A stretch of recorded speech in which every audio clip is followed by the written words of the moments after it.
Hey everyone, so before I begin, I'm just going to reiterate that I already know that my sentences are going to be ending in questioning tones, that I'm going to be saying like way too much, that my voice kind of sounds like Squidward, and then I kind of have a monotone. That's just my way of talking, so it's all good. And yeah, the last time you saw me, I had my beard, and now this time I have short hair. I've been going through all these physical changes, but yeah, I'm still like the same guy though, so yeah.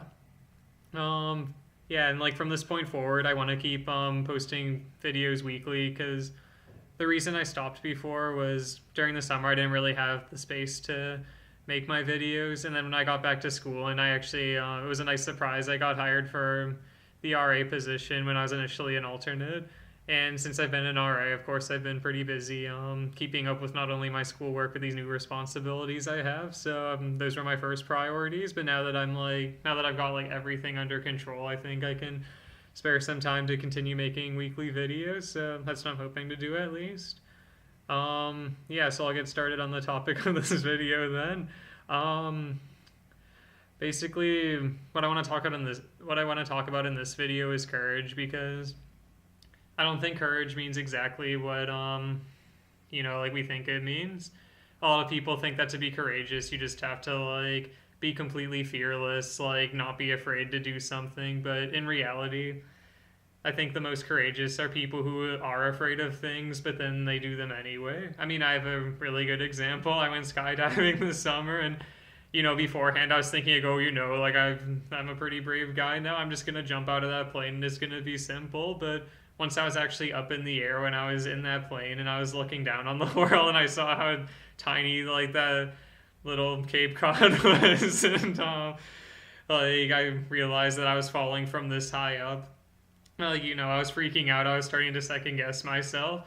But then I was also thinking, if I don't jump, this is just going to be an embarrassing story in the future about how I failed to go skydiving when I paid all that money to do it. So I'm just going to do this. Like, hopefully, I'm going to live.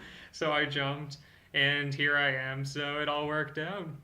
So I'd say that it was pretty brave of me to jump. I think it's even braver than if I wasn't afraid at all. So and to take the whole bravery thing even further, there's like kind of fears of the past, fears of the present, fear of the future.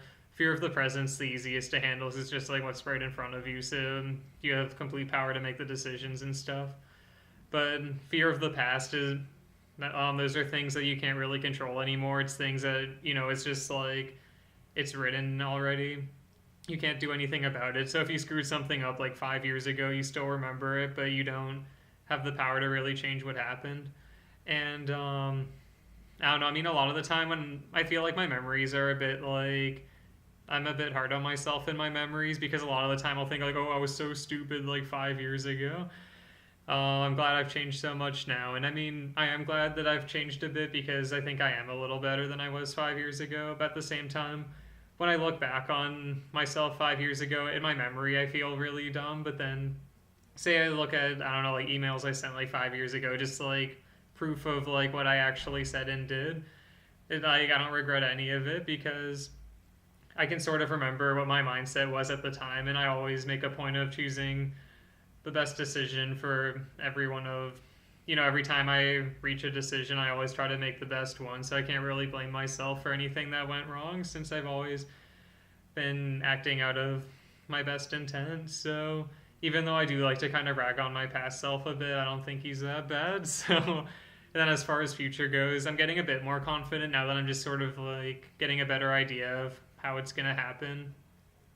When I was first getting into college, I had no clue what was going to be happening to me after college, and I still don't have a complete idea, but I do have a lot of different, potential paths I could take. You know, I could just find a regular job. That's the most obvious thing to do, and I still don't know what kind of job, but I'm sure I'll be able to figure out something. Um, what else can I do?